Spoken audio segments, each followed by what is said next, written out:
Hi friends, welcome to our channel. Latest updates కోసం friends ఛానల్ని subscribe చేసుకోండి friends. And పక్కనే ఉన్న బెల్ ఐకాన్ని క్లిక్ చేసి ఆల్ ఆప్షన్ని సెలెక్ట్ చేసేయండి. ఇక ఇంటికి స్వామీజీ వచ్చిన తర్వాత ఒక్కొక్కరిగా ఆశీర్వాదం అయితే తీసుకుంటారు కదా. ఇక పల్లవి కూడా వస్తుంది.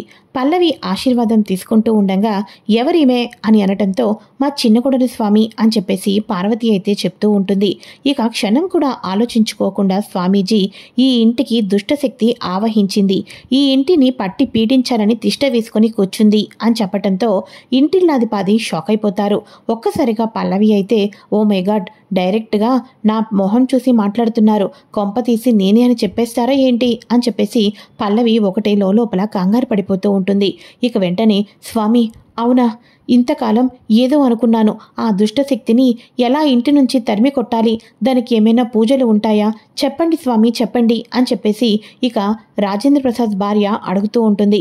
ఇక వెంటనే ఈ ఇంటికి రాకముందు వరకు సమస్య ఇంటి బయట ఉందేమో అనుకొని పూజలు కానీ ప్రతిఫలాలు కానీ అన్నీ కూడా బయట గుళ్ళో జరిపించాలి అనుకున్నాను.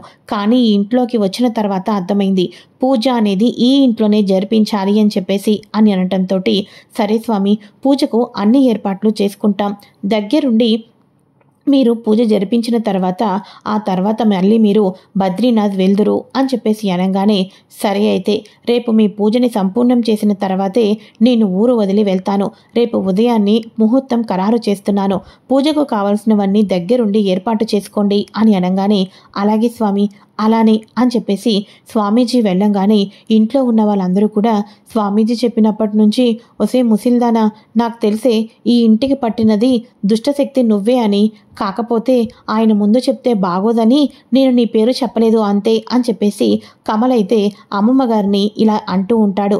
ఇక వెంటనే నాకు తెలుసురా, నాకు తెలుసు, కాకపోతే ఏం చేస్తాం, ఈ ఇంట్లో ఉన్న వాళ్ళే ఇంకా కళ్ళు తెరుచుకోవటం లేదు అని చెప్పేసి అవనిని చూసి అమ్మమ్మ గారు అంటూ ఉంటారు.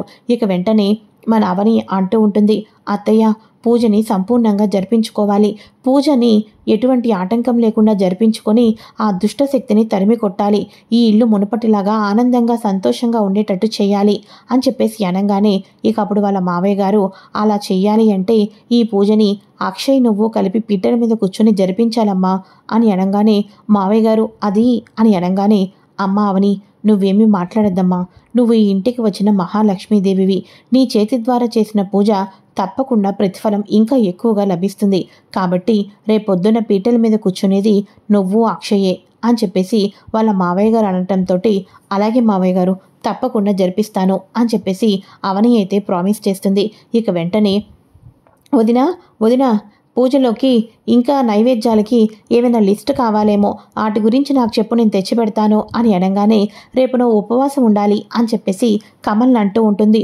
అమ్మ బాబాయ్ ఉపవాసమా, నా వల్ల కాదు, పూజ అంటే ఏవో పంచభక్ష పరమాణాలు వండుతారు అనుకుంటున్నాను, ఏంటి వదిన నన్ను ఉపవాసం ఉండమంటున్నావు, నా వల్ల కాదు, కానే కాదు అని చెప్పేసేసి అనగానే ఊరికే జోక్ చేశానులే కన్నయ్య, నేను తెచ్చుకుంటానులే, నువ్వు దగ్గరుండి ఇక పల్లవిని చూసుకుంటూ ఉండు అని చెప్పేసేసి ఇక మన అవని అయితే చెప్తూ ఉంటుంది. అయితే ఇక ఇదిలా ఉండగా పల్లవి తన రూమ్లోకి వెళ్ళిన తర్వాత వాళ్ళ నాన్నకైతే ఫోన్ చేస్తుంది. చెప్పమ్మా ఏంటి, అడుగడుగునా ఆ అవనిని ఓడిస్తున్నానని సంతోషం నీలో ఎక్కువైపోతున్నట్టుందే అని అనగానే అవును డాడ్, కాకపోతే ఇప్పుడు మనం ఇంకో ప్లాన్ వేయాల్సి వచ్చింది అని చెప్పి అనగానే ఇంకో ప్లాన్ ఏంటమ్మా అని చెప్పి అనగానే నా దెబ్బకి ఇంట్లో వాళ్ళు ఒక స్వామీజీని తీసుకొని వచ్చారు, స్వామీజీ పూజ జరిపించాలి అన్నారు, ఆ పూజ అవని యొక్క చేతుల మీదుగా జరిపిస్తారంట, కానీ మనముండంగా అలా జరగడానికి కుదరదు కదా, మనం ఏదో ఒకటి ప్లాన్ చేయాలి డాడ్, ఆ అవని పూజ సమయానికి ఇంట్లో లేకుండా చేయాలి, అవనిని ఇంట్లో ఉన్న వాళ్ళందరూ కూడా ఇంత పెద్ద పూజ చేస్తున్నప్పుడు ఎక్కడికి వెళ్ళావని నిలదీయాలి, అవనిని ప్రతి ఒక్కరు కూడా అసహించుకోవాలి, మెల్లమెల్లగా ఇంటి నుంచి తరిమేయాలి, అదే కదా మన థీమ్. మరి రేపొద్దున జరగబోయే పూజని ఏ రకంగా అవనిని ఇంట్లో నుంచి బయటకు వెళ్ళగొట్టాలని ఆలోచిస్తున్నాను అని చెప్పేసి అనగానే అబ్బా అవన్నీ నేను చూసుకుంటాను కదమ్మా పల్లవి, అవనికి ఎక్కడ స్విచ్ చేస్తే ఎక్కడ వెలుగుతుందో నాకు బాగా తెలుసు అని అనగానే అంటే ఏమంటావు డాడ్, వాళ్ళ అమ్మని వాళ్ళ తమ్ముడిని అడ్డు పెట్టుకుంటావనంటావా అని అనగానే అంతే కదా బేబీ, ఎంత పూజలో కూర్చున్నా పుట్టింటి వాళ్ళ కోసం తప్పకుండా పూజ నుంచి గడప దాటి బయటికి అవని వస్తుంది అని చెప్పి అనగానే డాడ్ నీకో విషయం తెలుసా, ఫ్లవర్ వాజ్ బొకే సంగతి తెలుసుకొని తన భర్త జోలికి వస్తే మాత్రం ఊరుకోను అని నాకు వార్నింగ్ ఇచ్చింది. పాపం పిచ్చిదానికి తెలీదు, దాని భర్త జోలికే కాదు, దాని చివరాఖరకు పుట్టింటి అమ్మ తమ్ముణ్ణి కూడా మన అండర్గ్రౌండ్లో పెట్టుకున్నాము అని చెప్పేసి అనగానే, అవునమ్మా, యాక్చువల్గా అయితే ఈ పాటికి వాళ్ళ ప్రాణాలు పోయేవి, కానీ ఏదో సందర్భంలో ఉపయోగపడతారేమోనన్న ఒక ఉద్దేశంతోనే ఉంచాను. ఇప్పుడు మనకు వాళ్ళు ఉపయోగపడుతున్నారు, డోంట్ వర్రీ అమ్మా అని అనగానే, అవును డాడ్, ఇంతకీ రేపు పూజకు మీరు వస్తున్నారు కదూ అని అనగానే, అయ్యో అమ్మా, రాకపోతే ఎలాగా, ఎందుకంటే అవని గురించి అందరూ మాట్లాడుతూ ఉన్నప్పుడు మరి నేను వచ్చి అందులో పెట్రోల్ని చిలకరించాలి కదా అని చెప్పేసి ఇక చక్రధర్ అయితే అంటూ ఉంటాడు. ఇక మార్నింగ్ అవుతుంది. మార్నింగ్ అవ్వంగానే పూజకు అన్నీ కూడా గబా గబా పీటల దగ్గర పెట్టి అన్నీ కూడా ఏర్పాటు చేసేస్తూ ఉంటుంది అవని అయితే.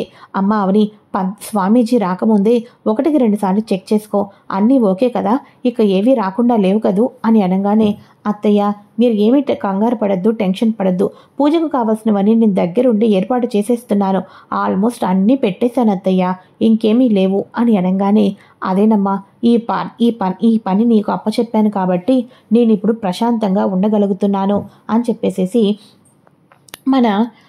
వాళ్ళ అత్తయ్య పార్వతి అయితే అంటూ ఉంటుంది.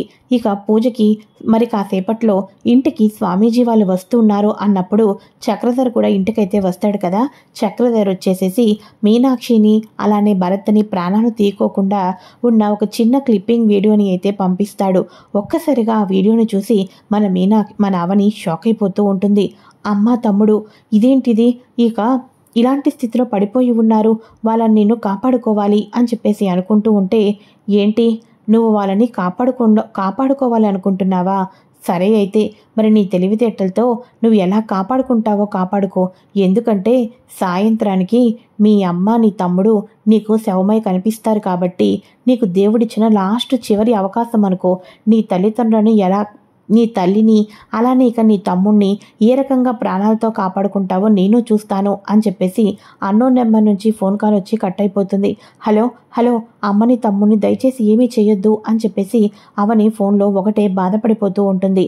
అయితే ఇక ఇంటికి స్వామీజీ దగ్గరలో ఉన్నారు, వచ్చేస్తున్నారు అనగా ఇంటిల్లాది ఇంట్లో నుంచొని స్వామీజీ గురించి వెయిట్ చేస్తూ ఉండగా, అత్తయ్య నేను ఇప్పుడే బయటకు వెళ్ళి వస్తాను అత్తయ్య అని చెప్పేసేసి, అది కాదమ్మా అవని, నా మాట వినమ్మా అని అనగానే, చాలా ఇంపార్టెంట్ అత్తయ్య, నేను ఇప్పుడే బయటకు వెళ్ళి వస్తాను అని చెప్పేసేసి ఇక మన అవని అయితే బయటకైతే వెళ్ళిపోతుంది. చక్రధరు పల్లవి ఒకరు చూసుకొని హైఫై అయితే కొట్టుకుంటూ ఉంటారు.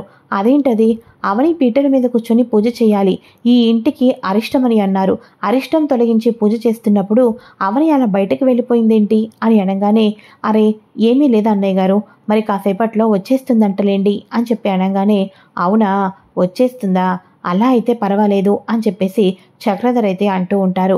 ఈ లోపల ఇంటికి స్వామీజీ వస్తారు, కానీ మన అవని మాత్రం రానే రాదు.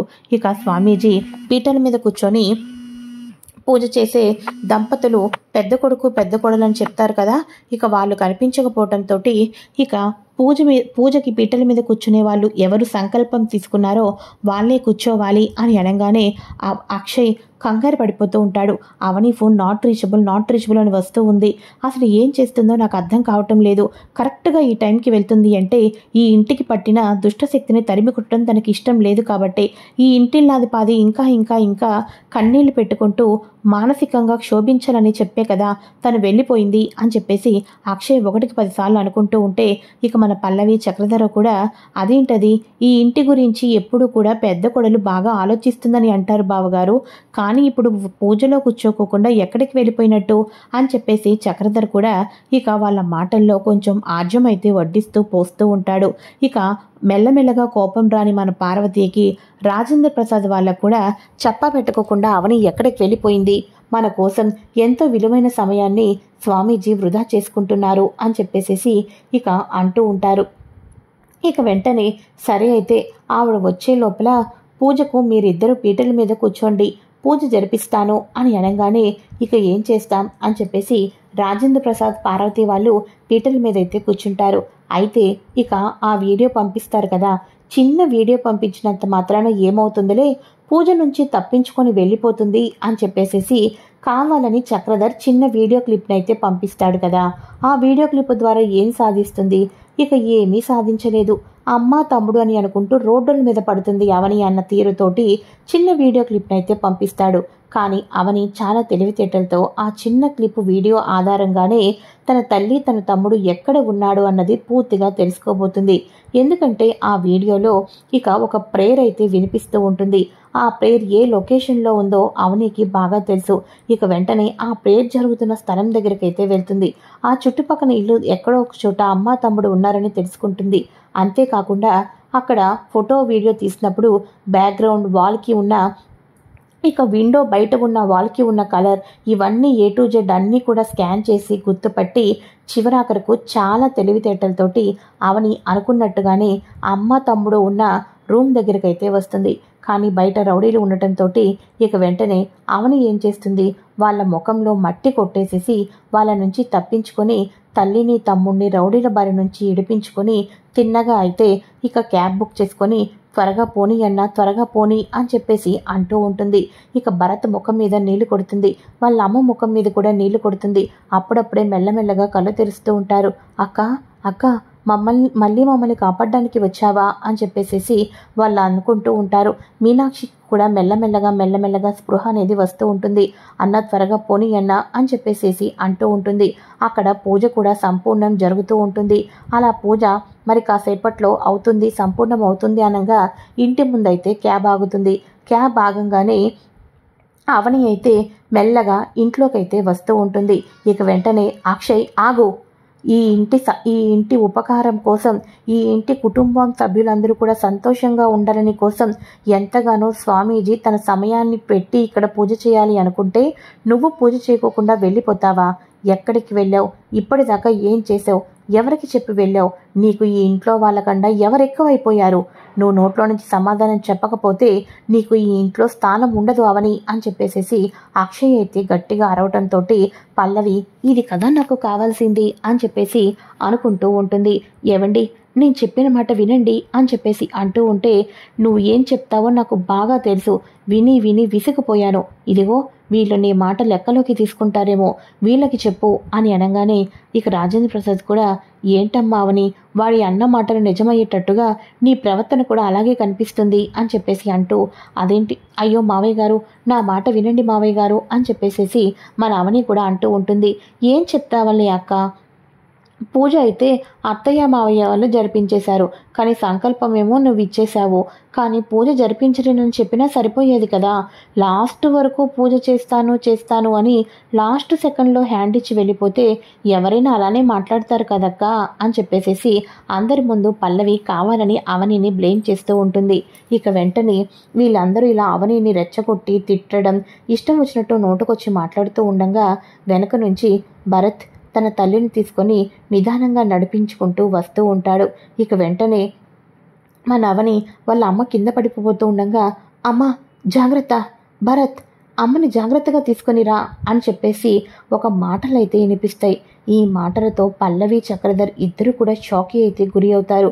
ఇంటిల్లాది 10 అలానే చూస్తూ ఉంటారు.